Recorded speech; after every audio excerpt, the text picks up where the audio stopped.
जी अस्सलाम वालेकुम। आज हम बात करने वाले हैं जी एयरबीएनबी। यहाँ आप होटल की बुकिंग, अपने अपार्टमेंट की, अपने रूम की या अपने गेस्ट हाउस की बुकिंग करते हैं तो आपका पेमेंट मेथड जो होगा वो कैसे होगा। फर्स्ट ये है कि अगर आपकी एयरबीएनबी से बुकिंग आती है तो आप एयरबीएनबी ही आपके कस्टमर से जो पेमेंट होगी वो वसूल करेगा। उसके बाद आपके पेनियर अकाउंट में आएगी, पेनियर से आप जैज कैश में आपके आ जाएगी। ये एयरबीएनबी के जरिए होगी। अगर दूसरा, अगर आपका सोशल मीडिया मार्केटिंग से आ रहा है, अगर आपका बंदा ऑफलाइन जिससे बुकिंग कहते हैं, इंस्टाग्राम, फेसबुक या यूट्यूब वगैरह से जहाँ से भी आपकी बुकिंग आ रही है, तो उससे ये होगा कि अगर कोई बंदा 2-3 दिन पहले जैसे बुकिंग करवाता है तो आप उसे टोकन वसूल करेंगे। टोकन ये होता है कि जितनी फुल पेमेंट बन रही है, मतलब जब आपकी पर डे की 7,000 बनती है आपके अपार्टमेंट की, ठीक है, वन बेड अपार्टमेंट की अगर आप 10,000 रुपये बनती है तो आप उसकी कुछ अमाउंट जैसे 1,000 रुपया, 2,000, 3,000 रुपये आप टोकन मंगवा लेंगे। बाकी ये होता है, इससे ये है कि आपको कंफर्म हो जाती है बुकिंग। अगर वो टोकन नहीं सेंड करता, अगर आपके पास कोई और बुकिंग आ रही है तो आप दूसरी बुकिंग भी ले सकते हैं। अगर उसने कस्टमर ने आपके पास टोकन भेजा हुआ तो आप उन दिनों में फिर बुकिंग नहीं लेते, आपको कंफर्म होता है कि इसने आना ही आना है। कोई रीजन हो अगर वो ना आए तो वो ठीक होता है, फिर आपको ये होता है कि आपको नुकसान वगैरह नहीं होता। आपकी जो बुकिंग ना भी आए या आ जाए तो फिर आप वो चल जाता है इस तरह से।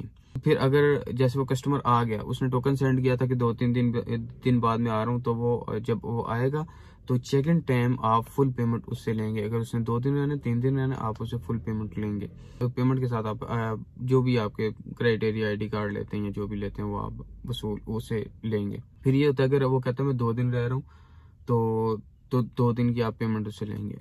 वो फिर जैसे भी कैश देता है आपको, आपके इजी पैसे में, जैज कैश में या बैंक में आपके ट्रांसफर करता है तो आप करेंगे।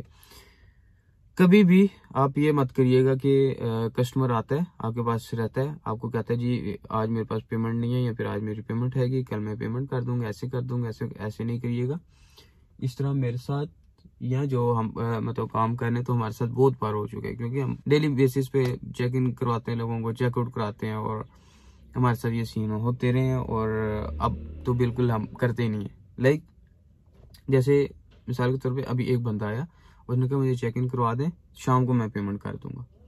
शाम गुजर जाती है, वो पेमेंट नहीं करता, रात गुजर जाती है, अगला दिन आ जाता है, वो पेमेंट नहीं करता। आज मैं रहूंगा, आज मैं आपको कर दूंगा पेमेंट, इस तरह नहीं करिएगा। फिर क्या होता है, वो फुल पेमेंट भी नहीं करते।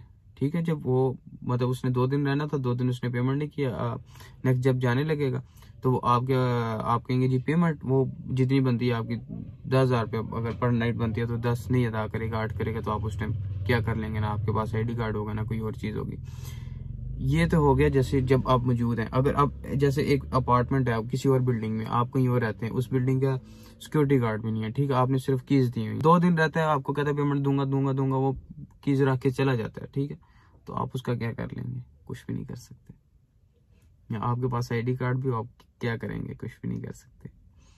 ठीक है, वो आईडी कार्ड न्यू अप्लाई कर देगा तो उससे कोई फर्क नहीं, आपकी कोई चीज़ उठा के ले जाता है, ओवन, फ्रिज, एसी। यहाँ पे एक बिल्डिंग में हमारा ये हुआ ना कि कस्टमर आए, मेरा दोस्त है उसके अपार्टमेंट में, कस्टमर आए तो उन्होंने कहा जी हमने 2-3 दिन रहना, उन्होंने 2-3 दिन की पेमेंट की, अच्छी तरह सब क्लियर था। तो रात को गाड़ी आई तो एसी उतार के जनाब लेके जा रहे हैं। फिर नीचे जो शॉप्स वाले थे उन्होंने बताया जी आपके तो बिल्डिंग से एसी उतर रहे हैं, ये हो रहा वो हो रहा है। तो मतलब ये सीन भी हो जाता है। तो इसमें बहुत ज़्यादा आपको ख्याल रखना पड़ता है इन चीज़ों का। तो पेमेंट मेथड की बात की। बाकी अगर आप एयरबीएनबी का काम सीखना चाहते हैं, अगर कोई भी चीज़, तो मेरे इस यूट्यूब चैनल के ऊपर मैंने प्रॉपर एक चीज़ बताई हुई है। आप मेरे यूट्यूब चैनल खोलेंगे एयरबीएनबी की तो एक तो मैंने प्लेलिस्ट बनाई है, आप उसमें जाके चीज़ें देख सकते हैं, चीज़ें सीख सकते हैं और मुझे भी सिखा सकते हैं, मुझे भी बता सकते हैं कि ये बात इस तरह भी हो सकती थी या इस काम को हम इस तरह बेहतर कर सकते हैं। आप मुझे भी सजेशन दे सकते हैं कमेंट सेक्शन में। तो बाकी इंशाल्लाह फिर मिलते हैं नेक्स्ट वीडियो में किसी अच्छे टॉपिक पे।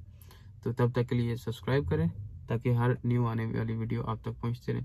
बाकी मुझे बताइएगा कि अगर आपको कोई चीज़ सीखने को मिली है, मुझे कमेंट सेक्शन में ज़रूर बताइएगा। फिर मिलते हैं इंशाल्लाह नेक्स्ट वीडियो में। अल्लाह हाफिज़। अपने दोस्त अब्दुल हसन के लिए दुआ कर लिया करें, कोई अच्छी दुआ।